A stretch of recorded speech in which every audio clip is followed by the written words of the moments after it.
Let's talk about perhaps the most controversial aspect of your government's record in office so far, at least in the eyes of the international community. President Duterte's so-called drug war between 3, 4, 5, 6, 7,000 dead, depending on which figures, which study you look at, including many innocent children. Senior police officers admitting to executing suspects, planting evidence at crime scenes. Is it any wonder that the Catholic Church in your country has described your government's drug war as, quote, a reign of terror? Well, if you won't believe the Filipinos and won't believe Philippine surveys, let's believe American surveys. The PEW, the Pew, they just came out with a survey that 78% of Filipinos support the crusade against crime, corruption, and drugs. 68% believe that the drug war is actually working. Okay, why? Is it because we believe in human rights violations? We believe in killing people? No. The perception that was thrown to the international community was led by certain human rights groups associated with our opposition and associated with some people in the the Catholic Church. But they did not give the international community the correct facts. So when you said believe the U.S. and you quote polling, I'm not disputing that Filipinos support President Duterte and support I'm not disputing that. Yes, I'm disputing the record. The U.S. Assistant Secretary of State for Southeast Asia says we have a very sustained and deep concern that the drug war is operating outside the rule of law. The growing number of extrajudicial killings is troubling. We have raised those concerns. The U.S. State Department, the Catholic Church, they're all just biased against the Philippines? Yes, because the point is, Filipinos will not support human rights violations. We're a very spiritual people. Whether Muslim or Christian, Filipinos believe in the dignity of life. If I ask you, Madi, how many extrajudicial killings in the Philippines in 2013 or 2012 or 2011? The minimum was 11,500.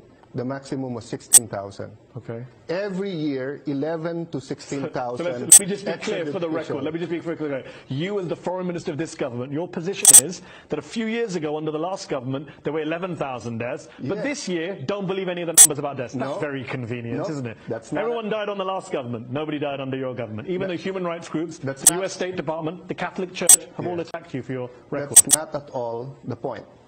The point is... other people did bad things. No, the past administration changed the definition. Okay. They said it's only extrajudicial if you're a union leader, if you're a religious leader, if you're a journalist, if it's ideological. So they started reporting 50, 100, 150. Okay. When Duterte came in, they went back to the old definition, and anyone murdered or killed was charged against the drug war. But the opposite is happening in the country. You have 13 to 16,000 killings because of drugs, not because of the police or the drug war. But hold on. Your own reports say 3,800 people have died in anti-drug operations. Yes. 3,800 people? Yes. You think that's fine? Killed by who? Police officers? By police officers who have admitted that many of those killings were false killings? No, that they were dressed up? That's absolutely not true. Filipino police have not admitted that? True. Yes. Filipino police officers have not admitted to any false killings? Absolutely. There are a couple who we call... So they have admitted? No, they have not admitted because they're guilty. Okay. No guilty guy would admit. There are a couple of policemen who were caught murdering and they're being charged by murder. So every single one of the 3,500 people who was killed was a drug dealer? Yes. How do you know that? You didn't try them, you didn't prosecute them, you didn't charge them, you shot them on sight.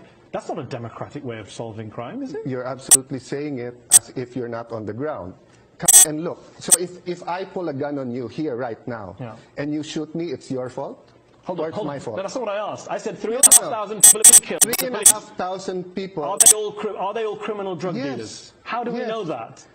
Because none of them were tried. Normally you arrest someone and put them on trial. The Philippines are just killing people left, right, and center. So you mean in the U.S. or even in any country your show is shown, if someone pulls a gun on the police, they have to bring them to court first before they fire back? The police are doing what they can. Can we trust the Philippine police? Yes. The president doesn't trust them. We don't, Filipinos... Your president doesn't trust your police, you know that, right? They don't trust the rogue police. No, that's not what he said. Listen, President Duterte said, you policemen are the most corrupt. You are corrupt to the core. It's in your system.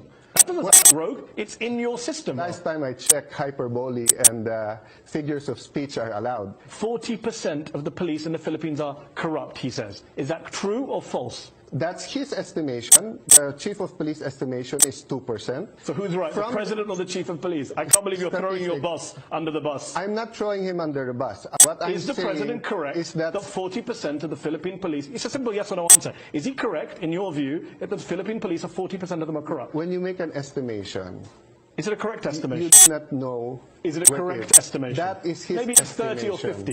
That's not the point. The point is he's trying to clean up the police, and he admits so he's that trying there to is a problem. Fine. So there's a problem. He's trying to clean up. It may be 40%, it may be a little bit less than 40%, yes. But those same police have killed 3,500 people, and you're not saying we should trust those police? No, that your president we're not saying we doesn't should trust them. We said we should follow the law, which is presumption of regularity, but investigate.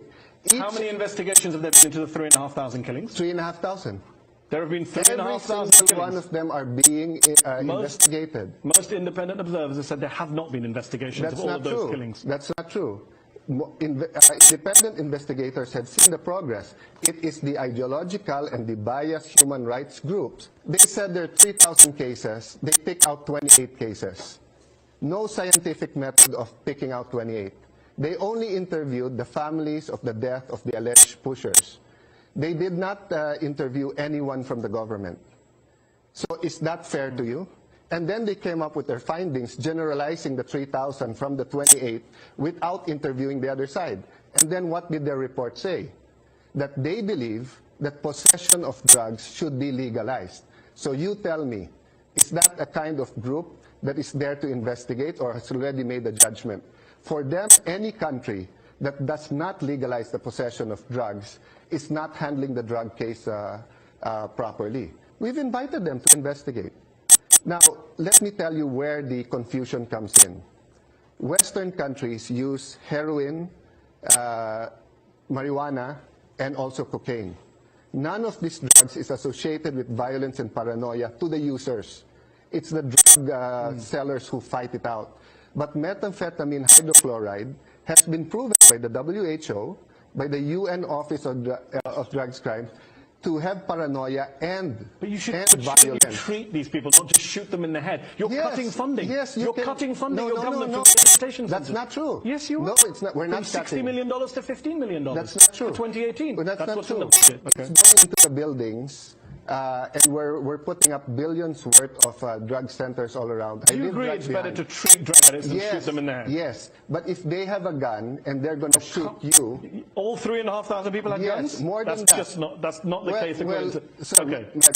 Come to the Philippines and see, because you're talking from space with what you're saying now. Okay. You asked with respect, I've quoted the US State Department, Amnesty, Human Rights Watch, and the Philippine Catholic Church, and you're saying I'm in space. I can't do anything. I can only give you those references. Come to the Philippines and see whether it's safer now or in the US State Department. I talked to them about it. They said that the Philippines threaten both pushers and users. I talked to our ambassador. And it's a wrong translation. Okay. On the subject of President was speaking Filipino. On the subject of wrong translations, as foreign minister, is it hard for you to do your job and travel around the world? Let me finish the question. When you have a president who says stuff like, who jokes about raping a woman, who calls the Pope the son of a prostitute, who calls the US ambassador the gay son of a prostitute, that must be hard for you to be the face of a Philippine government where the president says these outrageous, offensive things. Not at all. Filipinos are prouder now than ever because all the things you said was being said by Western media, which the president did not say. No, the president did say. No, he did not. Okay. Son of a and son of a, the way it said it. Americans sometimes use the F word. Hey, well, get the F out of here. And what about joking about the rape of a woman? Which he later said I wasn't even joking. He came out and said I didn't joke. I meant it. He did not joke. Okay. No, he was talking about what happened in the 80s and what he said and what the context of it.